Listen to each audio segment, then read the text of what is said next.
బాగుంటుంది. Negative impact ఉన్నట్టుగానే మేము ప్రైవేట్ హాస్పిటల్లో చూపించుకుంటేనే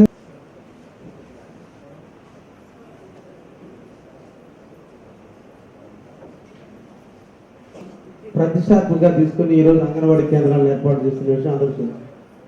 ఈ సందర్భంగా నేను కోరుకునేది ఏంటంటే అంగన్వాడీ కేంద్రం ద్వారా బిడ్డ సురక్షితంగా ఆరోగ్యంగా ప్రసవించాలి. ఈ ప్రసవ అయిన తర్వాత వాళ్ళకి ప్రతి ఒక్క తల్లికి కూడా అవసరం ఉంటుంది సార్. ఇది ఈ యొక్క అన్కనెక్టెడ్ హ్యాబిటేషన్స్ యొక్క ఈ వివరాలన్నింటినీ కూడా గవర్నమెంట్ ఆఫ్ ఇండియా ఒక వరకు ఇవ్వడం జరిగింది. సో టోటల్ గా ఈ యొక్క తల్లి బిడ్డ సంరక్షణకి 428 లక్షల రూపాయలు ఖర్చు చేయడం జరిగింది. తర్వాత సెకండ్ స్కీమ్ వచ్చేసి మనకి ఈ యొక్క అమౌంట్ వేయడం అయింది. తర్వాత ఈ PMMVY ఈ ప్రోగ్రామ్ లో మనం సుమారుగా 24,53,000 వరకు మనం ఈ యొక్క వాళ్ళ అకౌంట్ లో జమ చేయడం ఉంది. సింగిల్ డిజిట్స్ లోనే ఆగిపోతున్నారు.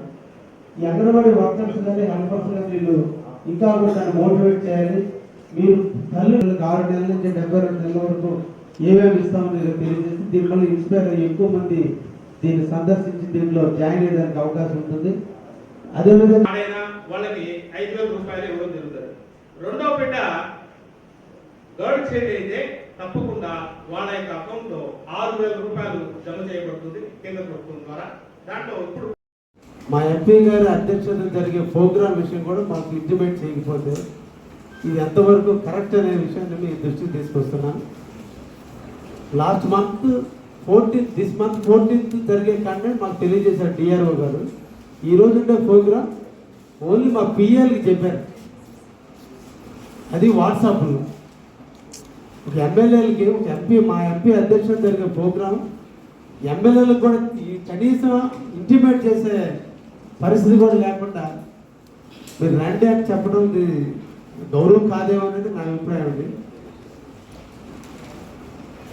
కాకుండా చూడండి, 2 days ముందు చెబితే ఈరోజు ఎమ్మెల్యేలు మిగతా మంత్రులు కూడా అటెండ్ అయి ఉండేవాళ్ళు. ఎవరిని అడిగినా మాకు తెలియదు అంటున్నారు. ఎమ్మెల్యే గారు నాకు తెలిసి సిఇఓ గారు దీనికి member this month 14th program లో డిఆర్ఓ గారు అందరికి పర్సనల్ గా ఫోన్ చేసి చెప్పారు. సరే ఆ రోజు ఎలక్షన్ కారణంలో పోస్ట్ పోన్ చేశారు. ఈరోజు మా ఎంపీ గారు మొట్టమొదట ఆయన అధ్యక్షత జరుగుతుంది. ఈరోజు ఎమ్మెల్యేలు అందరూ హాజరైతే ఎంత బాగుంటుంది. ఎమ్మెల్యేలకు కూడా తెలియకపోతే ఎట్లమ్మా. మీరు పిఎల్ఈ చెప్పారు, కనీసం ప్రిపేర్ అవ్వాలి కదా. మేము కూడా 1 day ముందు పిఎల్ఈ రమేష్ పిఎల్తో మీటింగ్ కండక్ట్ చేద్దామా. ఎమ్మెల్యే గారు ఇది యాక్టివేట్ చేసేది సార్. ఒక సిఇఓ గారు పిఎల్కి ఫోన్ చేసేది ఎమ్మెల్యేలకు ఇంటిమేట్ చేస్తే మేము కూడా ప్రిపేర్ అయ్యి తెలుసుకొని ఆయనతో పాటు మేము కూడా నలుగురు నడిచి ఈ ప్రాంగణానికి వచ్చి ఎంత గౌరవంగా ఉంటుంది. దయించి ఇంకొకసారి అది రిపీట్ చేయండి.